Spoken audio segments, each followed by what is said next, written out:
नमस्कार, स्वागत है आपका द फोर्थ स्टेट यूट्यूब मंच पर। मेरा नाम है रविंद्र सिंह शोरान। देश की संसद का मॉनसून सत्र चल रहा है और इस बीच पहले ही दिन धमाका कर दिया जगदीप धनखड़ ने। उन्होंने इस्तीफा दे दिया, जो कि राज्यसभा के सभापति थे। अब संसद का मॉनसून सत्र किस तरीके से आगे बढ़ रहा है, अब अगले सभापति के लिए चुनाव की क्या प्रक्रिया चल रही है। इस बीच राहुल गांधी ने बड़ा बयान दिया है और उन्होंने प्रधानमंत्री नरेंद्र मोदी पर निशाना साधा है। साथ ही उन्होंने संसद भवन के बाहर आज एक बार फिर से चुनाव आयोग को भी घेरा। इन तमाम मसलों पर बातचीत करने के लिए हमारे साथ इस वक्त जुड़ रहे हैं देश के जाने माने वरिष्ठ पत्रकार अभिजीत रॉय चौधरी। सर, आपका स्वागत है। धन्यवाद। आज आप थैंक यू। हाउस में गए थे, हाउस में किस तरह का माहौल है सर, जब से जगदीप धनखड़ ने इस्तीफा दिया है? जैसे कि पता है कि आपको कि 2 दिन हो गया है और ये अभी भी रहस्य बना है। इसके पीछे कारण क्या, मैं तमाम बीजेपी के नेताओं के साथ संपर्क में हूँ, उनके मन टटोलने की कोशिश कर रहा हूँ। कहीं ना कहीं तो कुछ तो सुराग मिले क्या है, क्योंकि हर व्यक्ति जो है स्तब्ध है और कहीं ना कहीं एक गिल्टी महसूस कर रहा है कि हाँ, कुछ तो गलत हुआ है।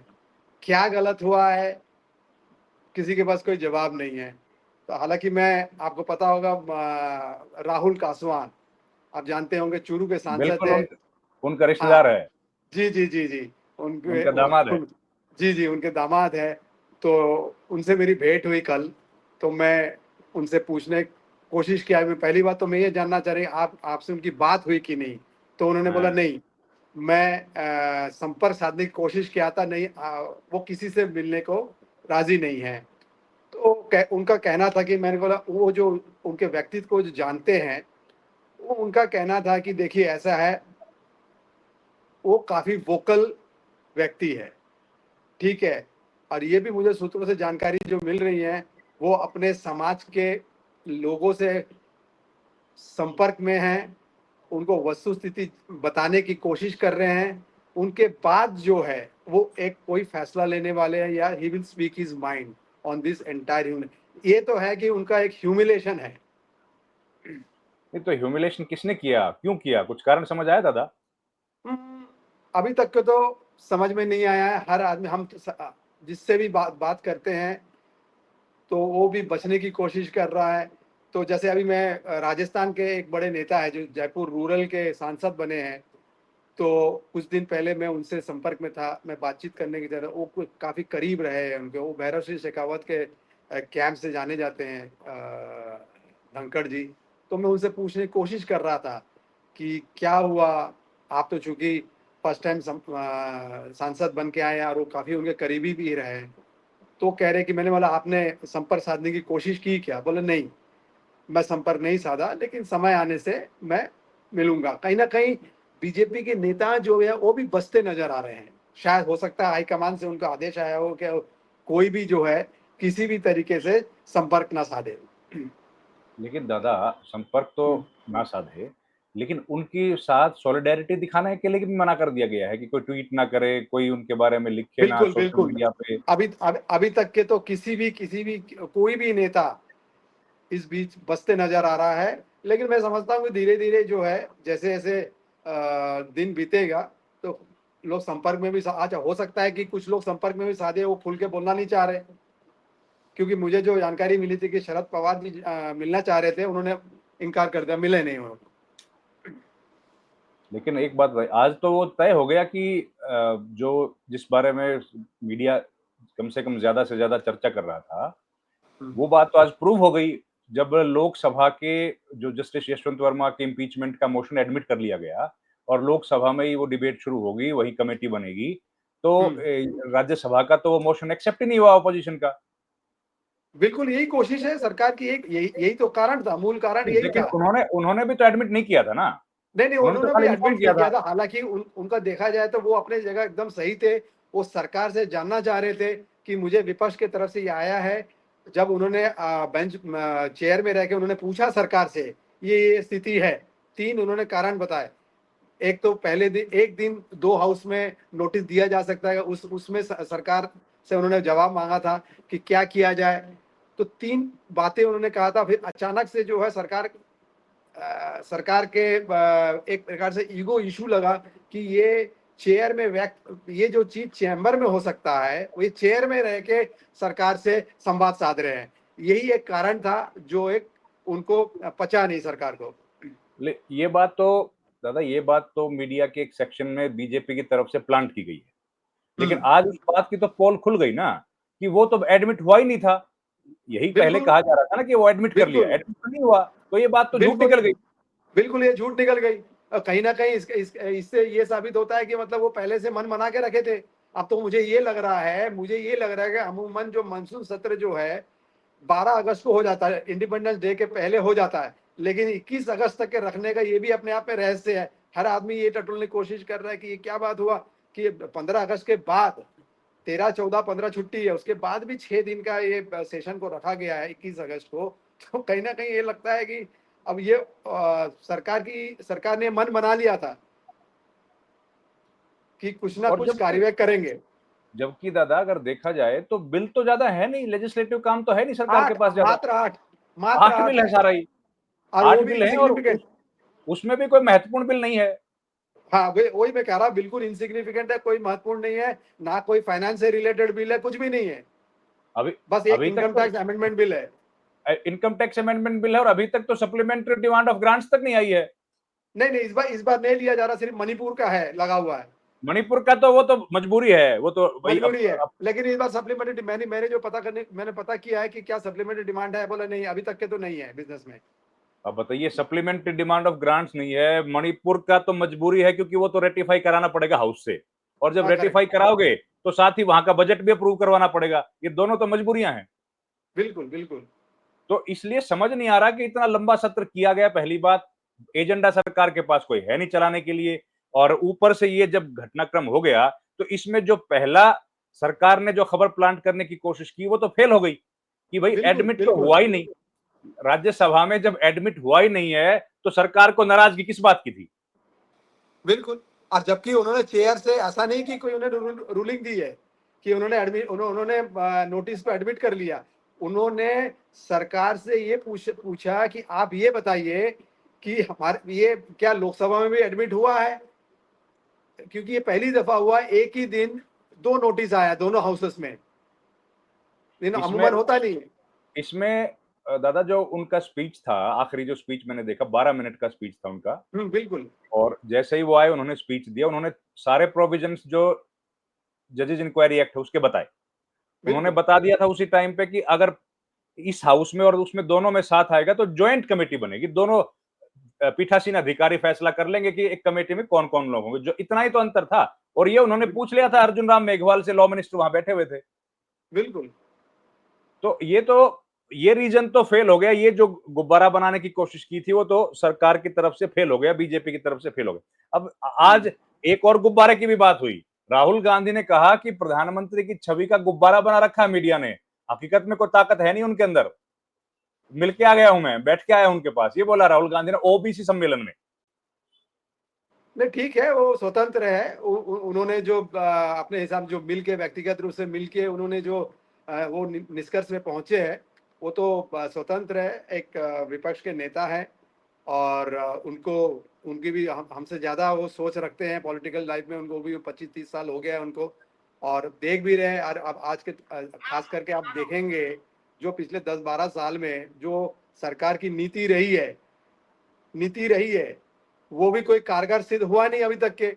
अभी तो मैं देख रहा हूँ ये सरकार जो है हिट एंड ट्रायल मेथड में सरकार चल रही है।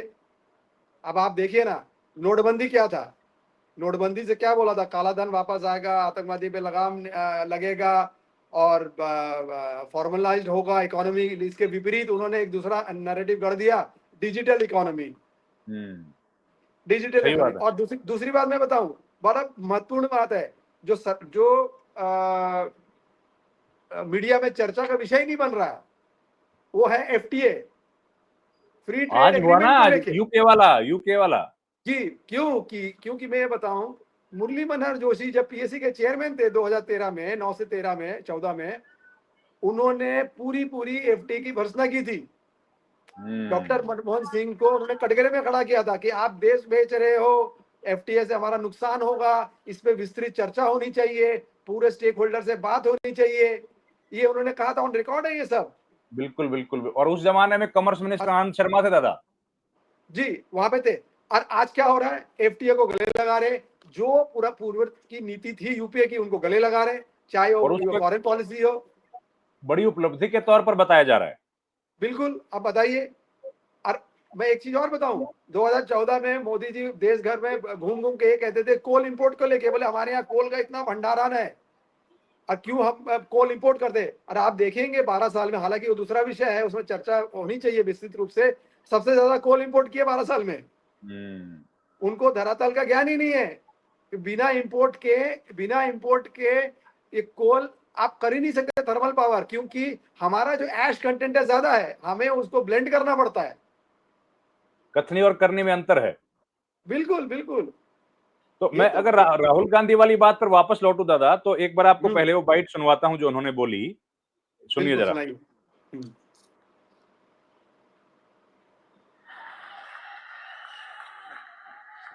वो नहीं,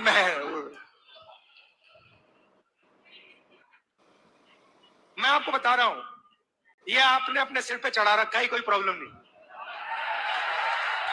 ये जो मीडिया वाले हैं इन्होंने बना रखा है, इसका गुब्बारा बना है, कोई प्रॉब्लम नहीं। इसका गुब्बारा बना रखा है।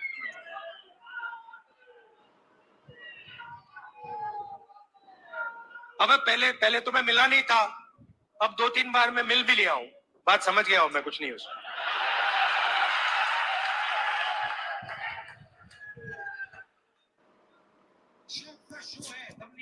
बता रहा हूं, आप लोग मिले नहीं हो, मैं मिला हूं।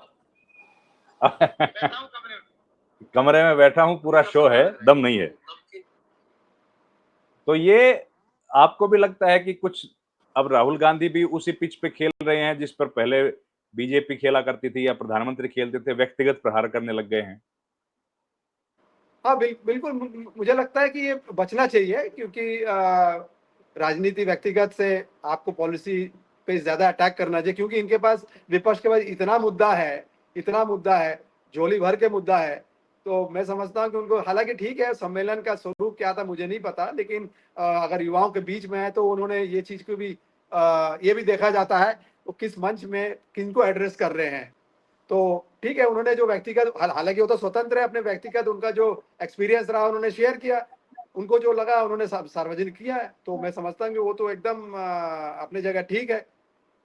वो एक ओबीसी समाज, कांग्रेस पार्टी ने एक ओबीसी सम्मेलन किया है दिल्ली में आज। अच्छा। और कांग्रेस अब दिल्ली में ओबीसी सम्मेलन करने के बाद पूरे देश में अब ये घोषणा करना चाहती है कि हम लोग ओबीसी के साथ हैं।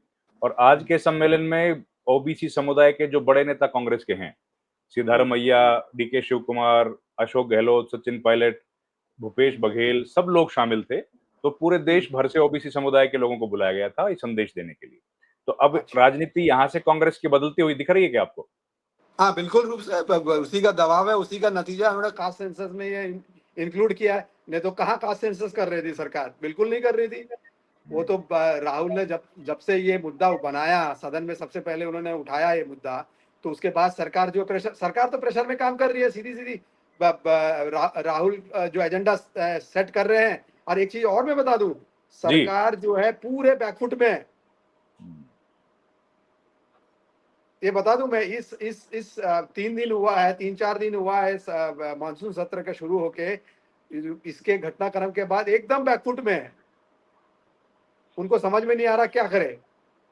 हाउस में दादा जिस तरह का व्यवहार सरकार का है, आपको भी, मुझे लगता है आपको तो 25-30 साल हो गए होंगे कवर करते, 20 साल से हम भी कवर कर ही रहे हैं हाउस को। हमने तो कभी देखा नहीं सरकार या ट्रेजरी बेंच की तरफ से इस तरह का व्यवहार हो। बड़ा अफसोस की बात है। वो जब चाह रहे हैं अपने अपने हिसाब से सदन चलाते हैं, जब नहीं चाह रहे हैं उसको खुद ही उसको लेके आते हैं अपने हिसाब से और एडजन करवा देते हैं।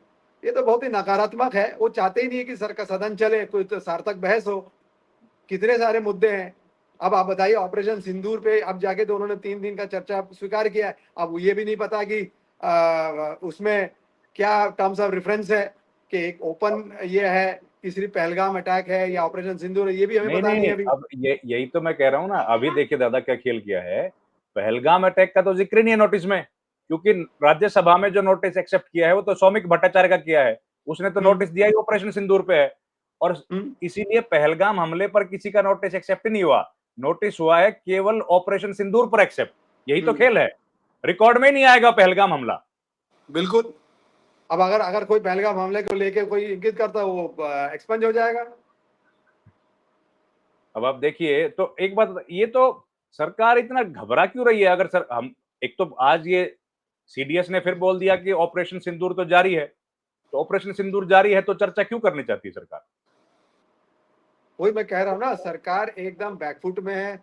सरकार को ये चीज समझ ही नहीं आ रहा है अपने आप को कैसे डिफेंड। सबसे बड़ी बात है कि सर, इतनी बड़ी अगर उपलब्धि है आपकी तो चर्चा कराइए, सदन में चर्चा कराइए, देश को बताइए कि भाई हमने किला फतेह कर लिया है, सीज फायर हमने क्यों किया, देश को बता दीजिए।